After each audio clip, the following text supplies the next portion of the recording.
Hey guys, welcome to the video. Today we have some ranked sim matches with Eustace Captain Kidd from set 10. Today we are focusing on a life nuke deck style centered around the new Basil Hawkins and the new 8-drop Kidd.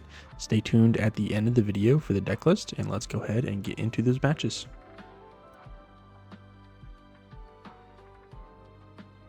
Alrighty, match 1, playing a Rosinante. Not a common leader that you see as of right now, but the Green Navy support that was just released in OP10 makes this deck kind of interesting. So depending on how it's played, it could be pretty viable depending on the card that it's paired with and how it's going to end up attacking and playing the match. So as we're waiting, we're trying to, again, seeing those cards that just nuke their life. You know, we're trying to look for the Basil Hawkins, trying to look for the Kikanojos, which will help protect our life, the Robins, and also the 8-drop Kidd. Going first is never really a good thing because the odd curve is just usually not as good for us, but we have that Nami in hand to help us be able to do something, and we also have the Hawkins and the Kikanojo, so we're kind of set up for later in the game. Read on, nothing really to play, no blockers, no searchers, so let's just get a big 8k swing in. Takes the hit. Pass the turn, nothing else can happen from there. Swings in, 5k we take just because we can, have a little bit extra, and then we see that Cavendish. We know that Cavendish could definitely be pretty impactful, so we just want to get rid of that. There's no way that card is staying on board. We want him to get 0 value off of that Cavendish. And he counters out there, and we'll just pass turn and go to the next one.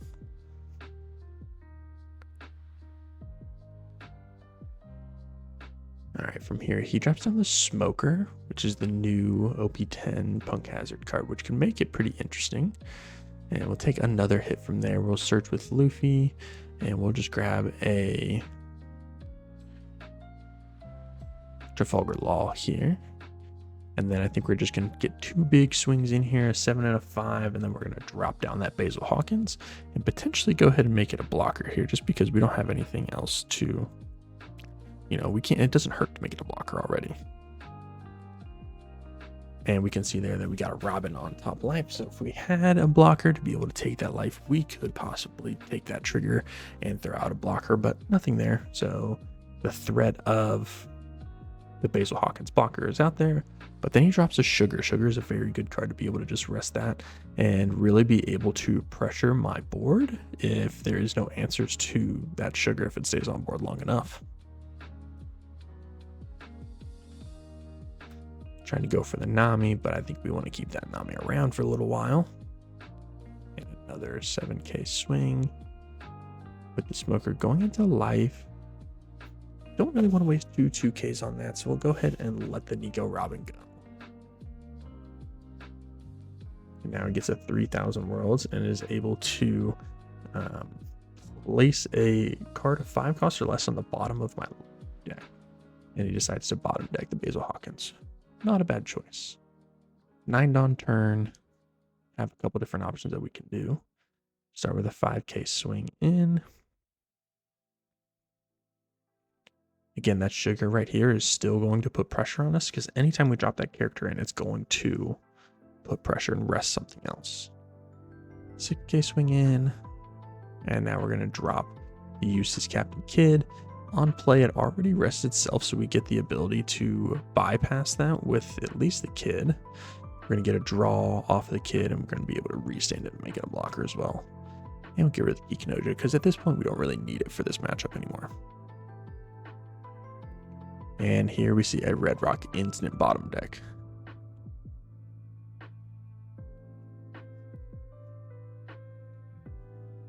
Drops the Shigi, puts out a 2-cost Rosinante. And he's swinging 5 into the Nami. We want to keep that Nami around. So we'll see what he does from there, being able to counter out. The Shigi swings into the Luffy, and that's fine. Now Smoker swings in, and we really want that Nami. We know he has 4 done up, so he's probably dropping 2 blockers. And he does.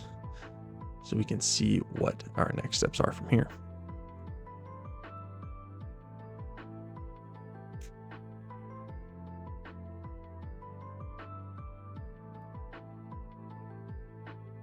something we could do is we can drop the 7 cost Law, be able to gain a life, stabilize another 9k body for next turn, and still be able to use leader ability, so we kind of be able to bypass the Sugar's ability. I think that's what I'm thinking about here. I think, you know, going through how can we be able to bypass this, looking at the Sugar, see that it only rests your character card, so it does not rest your leader. So if we were to play a character, as long as we swing with the Nami first, we are still going to be able to get good value out of it. And you can see that is exactly what we are doing here. 7k right into life. Makes that block immediately, so that's a pretty good sign showing that he doesn't have the counter in hand to be able to get out of it. Drop the 8 cost kid on top of the life, and it immediately gets rested, which is totally fine. Give him another 7k of life. He blocks. Pass turn, restand that card that was just rested, revealing that 8 cost kid on the top of the deck, or top of life. And here's a card that is pretty scary for any deck as of right now, is the 8 cost kid. And here's the thing, is does he have the blocker to play with it to make things a little bit more scary for us? Gonna swing into our Nami, and we don't have the counter, so unfortunately we do have to take it, or we can block her up here. And we take the block first, but I have a feeling we're gonna see that 7k swing into with the smoker, and we do. Now we pass turn, no blockers, and didn't get out of it with a 7k swing, so we could not get out of this match with a 2 big swings into, or 1 big swing into the Law, or sorry, 1 swing into the Uses Kid, and then another big swing into life. And I think right here we're just doing math. You know, we're just going to trust that he does not have the 2k. We're just not going to respect it, and then we're just going to get a big 15k swing into life. And he has 2 rosies in hand right there, so pretty good matchup. Now moving on to the next match, playing a Bello Betty, getting a lot more love these days. It is making a more of a resurgence, especially with the bans that just got hit. You know, an aggro Bello Betty is going to be very difficult to stop. Start off with the Luffy Searcher, grab the 7k Secret Law, pass turn. Within this, they can get so wide so fast, and with that leader ability, even those 1-drop searchers can be very detrimental.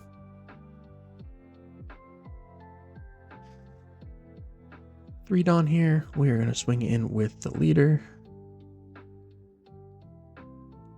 And then we're going to swing in with the Luffy. Go and attach all Dawn. Just try to pressure as much early because he is going to go aggro on us. So we are going to try to go extra aggro on him as well.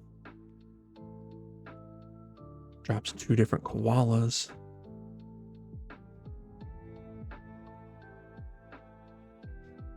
And he's just starting to build up that board. 5k swing into life. We take that because we might as well, and we're just going to go ahead and keep the base of Hawkins.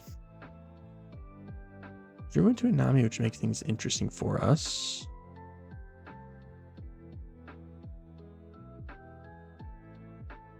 And I think we're contemplating, did we want to play the Nami or did we want to play the Hawkins? But I think here we are going to go ahead and play the Hawkins. So 6k swing into life, and we're going to go ahead and block her up with the Hawkins with 2 life left already on the Bello Betty.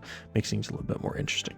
And here's the card that makes things very detrimental for us, is the Karasu, giving leader minus 1k. And now you see that leader ability giving 3 characters plus 3k.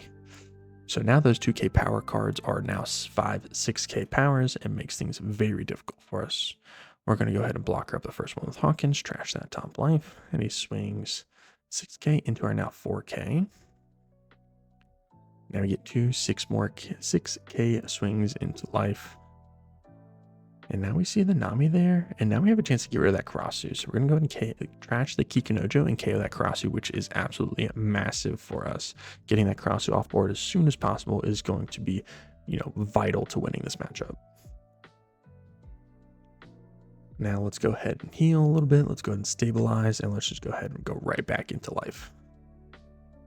Takes that life there, so we are standing a pretty good chance. We are going to, as long as we win this turn right here, we stand a pretty good chance into taking the game next turn, depending on what it looks like. Drops Ivankov, and he plays out another blocker, which could make things more difficult for us. gives another plus 3,000 power to 3 different characters. And because of the Ivankov ability, is able to pull out another blocker. Now we're just going to start taking some hits, unfortunately. Another 6k into our 5. We can 2k counter out of here. And then we'll swing 6k in with leader again. And we're going to go ahead and block up here just because it's a nice easy block for us. And you can see here we drew another Nami. So we can possibly get rid of one of those blockers here, which is what we decide to do. Crash the other Nami, draw a card. And now only one blocker. We have 2 9k swings. So we're just going to go 9-9 and see what happens. Blocks the first one, and then the second one hits for game. Going into another Bello Betty matchup, we can see here this opening hand is a perfect flow for the life nuke, which we are trying to hit. You know, we have the Basil Hawkins, the Nico Robin, and the Eustace Kid that we can play all in sequence to just be able to just do so much life damage here without even having to swing at all. Pass his turn with no blocker or searchers. We're just going to pass right back.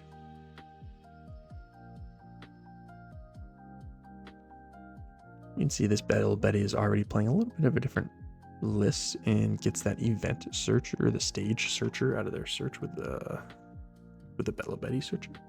Just allows them to just start cycling. And now here's another search, so the searching begins. Pulls out a Sabo. You get a nice 6k swing, and we already have 2k in hand, which got 2k counter out.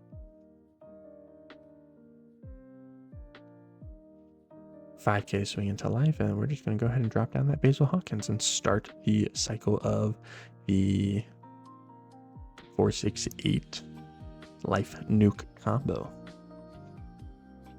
No blocker here, just because we at least want to be able to get a swing out of it potentially next turn. Plays the Ivankov. It's going to give leader ability, give plus 3k, and the Ivankov ability able to play out Karasu, which again, Karasu is such a detrimental card to us right now. Makes things very difficult for us.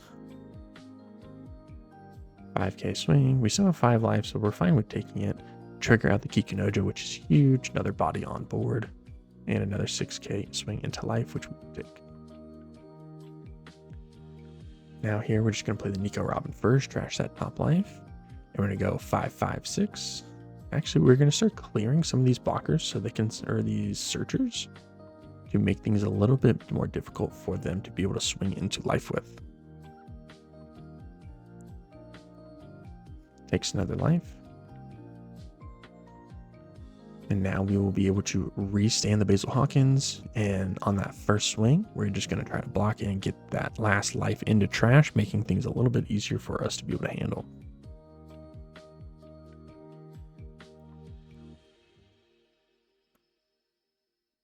Drops another Ivankov. That one is just playing out another card with 5k power or less. Search the Karasu and search the Kuma.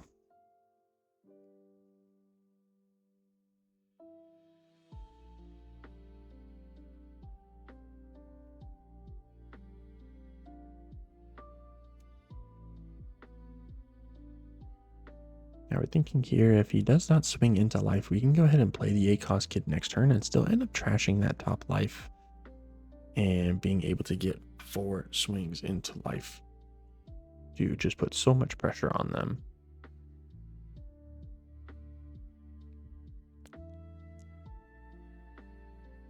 Now we're just waiting for our opponent to decide what to do next.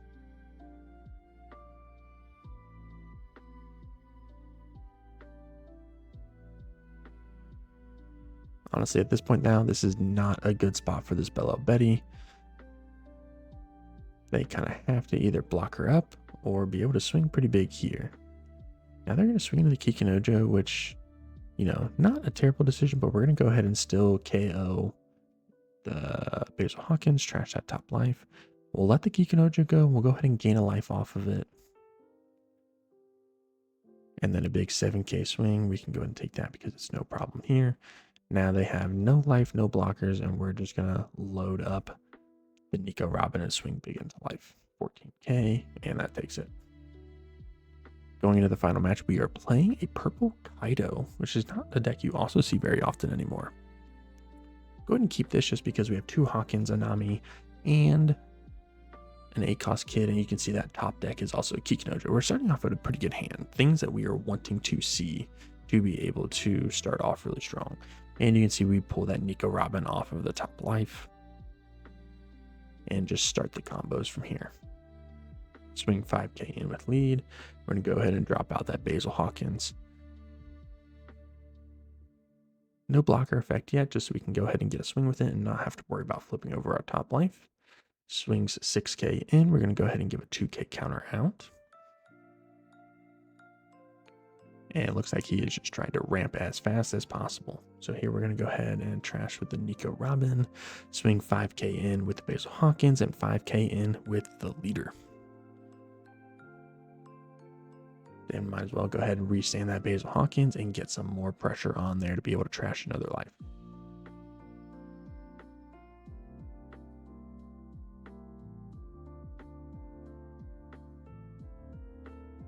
And we are just getting massive value out of this. We'll go ahead and block her up just because might as well, in case he potentially doesn't swing with the leader. Trash that top life again. Another 6k swing, and he's already at 10 Dawn, which is kind of crazy to think because next is my 8 Dawn turn with the amount of times he's ramping with Onigashima and then also that Miss All Sunday. Plays the 9-cost Rush Luffy. Very good card. Just to put more pressure onto us, we'll go ahead and take. Trigger out the Kikinojo. Gotta love hitting those triggers off of life. We're going to drop the 8-cost kid, trash that top life once more, and now we're just going to start swinging 5k into life, and then we have 2 6k swings remaining. 6k in, counters out with the Husuhachi, takes that last life, singing 6k more, and there you have it. He just so happened to not have enough counter to be able to counter out of that last match. And here is that deck list. Thanks for watching today's video, guys. I appreciate it. Stay tuned for some more Eustace Captain Kidd content coming along the way.